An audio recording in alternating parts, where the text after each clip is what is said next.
Good evening. I'm Haylee Ficuciello, Senior Correspondent for Englebrook Independent News. Welcome back to this week's Federal Crime Report, where we examine some of the most significant prosecutions, guilty pleas, indictments, and sentencings from the United States District Court throughout the Northeast. Tonight's report include child exploitation investigation, cyber fraud, healthcare fraud, illegal re-entry prosecutions, sex trafficking allegations, public corruption, narcotic trafficking, and identity theft. Let's begin in Maine. A federal case in Bangor highlights the strict reporting requirements placed on convicted sex offenders. 42-year-old Daryl Murphy of Ohio pled guilty after prosecution said he illegally crossed into Canada without reporting his international travel as required under the Federal Sex Offender Registration and Notification Act. Murphy previously served a federal prison sentence after being convicted of traveling across state lines to engage in illicit sexual conduct with a minor.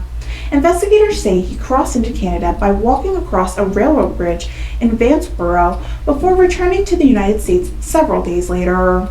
Authorities determined he never notified law enforcement of his international travel plans, violating both federal registration requirements and his condition under supervised release.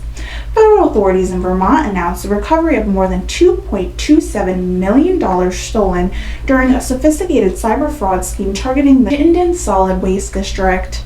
Investigators say cybercriminals sent fraudulent emails redirecting payments intended for construction companies, resulting in more than $3 million being wired into fraudulent bank accounts. Working with the FBI, federal prosecutors quickly froze and seized the stolen funds before most of the money disappeared overseas. Officials credited the victim organization for immediately notifying law enforcement, allowing most of the stolen money to be recovered and returned.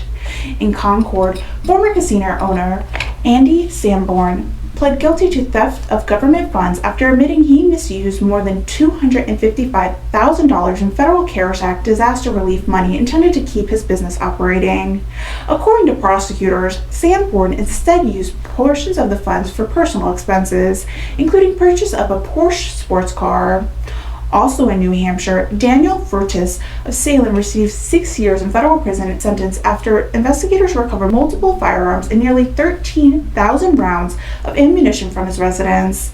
Because of prior felony convictions, prosecutors say Furtis was illegally prohibited from possessing firearms. Federal prosecutors announced a guilty plea of 2 separate child exploitation cases. A Newport man admitted to charges including enticement of a minor and possession of child sexual abuse material after investigators uncovered electronic communication involving a minor female. In a separate case, Massachusetts man pled guilty after traveling across state lines intended to meet what he believed to be a 14-year-old girl for illegal sexual activity. The investigation later uncovered additional child pornography offenses. Both men await sentencing later this year. Federal prosecutors in Boston announced several major cases this week. A woman from New York was indicted for allegedly operating an international sex trafficking organization for residential brothels in Alliston and Binghamton. According to prosecutors, women recruited from several Asian countries were transported to Massachusetts, where commercial sex acts were allegedly arranged throughout online advertisement and messaging applications. Federal investigators also arrest a Clinton man accused of attempting to pay for sex with what he believed to be a 15-year-old girl during an undercover operation. In another case, a Boston convenience store owner was sentenced to prison after prosecutors said he fraudulently redeemed more than $7 million in SNAP food benefits throughout a storefront measuring only about 150 square feet. Authorities also charged a suspected Dominican national with healthcare fraud, aggravated identity theft, and fentanyl analog distribution after allegedly he used a stolen identity to receive government healthcare benefits while committing narcotic offenses. Federal prosecutors announced multiple significant sentencing involving child exploitation and immigration violations.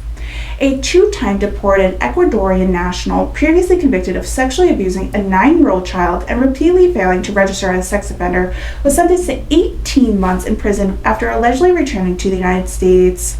Meanwhile, a New York man received 15 years in federal prison after producing child sexual abuse material involving a minor from Connecticut group home. In another case, Lanyard man received 10 years in prison after investigators discovered more than 18,000 images and 1,400 videos depicting child sexual abuse on an electronic storage device recovered during probationary search. Federal prosecutors announced convictions and arrests involving child exploitation and violent threats.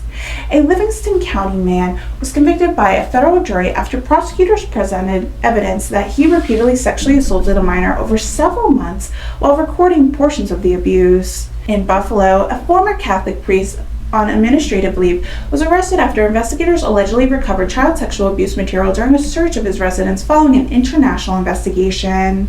Another Western New York man pled guilty after admitting he used social media to entice a 14-year-old girl into sexual activity while also communicating with additional underage victims.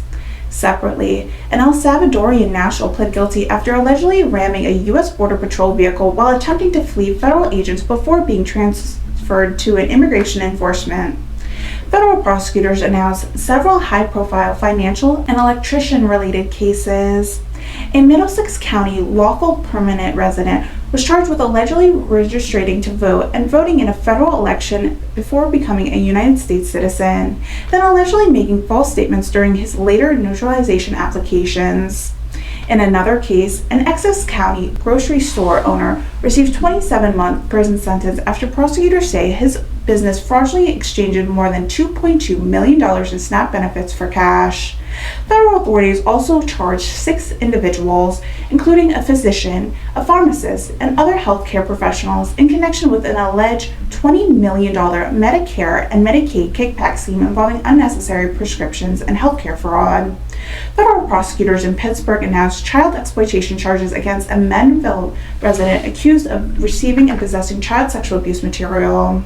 Separately, Charlotte Township man was indicted after allegedly posting violent online threats targeting a member of Congress and other individuals. According to prosecutors, the alleged threats included referring to mass shooting, assassination, and other acts of violence. Authorities emphasize that criminal charges are allegations and must still be proven in the court of law. In Delaware, a South Dakota man pled guilty after prosecutors said he stole an identity of medical professionals to fraudulently obtain thousands of opioid pills while also submitting false healthcare claims. Sentencing is scheduled for November. Meanwhile, a Dover man received more than 12 years in federal prison after investigators recovered hundreds of grams of fentanyl, methamphetamine, and multiple loaded firearms during a narcotic investigation. Those are some of the most significant federal criminal cases making headlines across the Northeast as July begins. As always, every defendant faces criminal charges is presumed innocent unless proven guilty in the court of law. Individuals who have pled guilty or have been convicted remain subject to sentencing or appeal process when applicable. For continued coverage of federal law enforcement, organized crimes, public corruption, financial fraud, and major criminal prosecutions, stay with Englebrook Independent News. I'm Haylee Ficuciello, Senior Correspondent for Englebrook Independent News. Thank you for watching our Federal Crime Report. Have a great evening. Good night.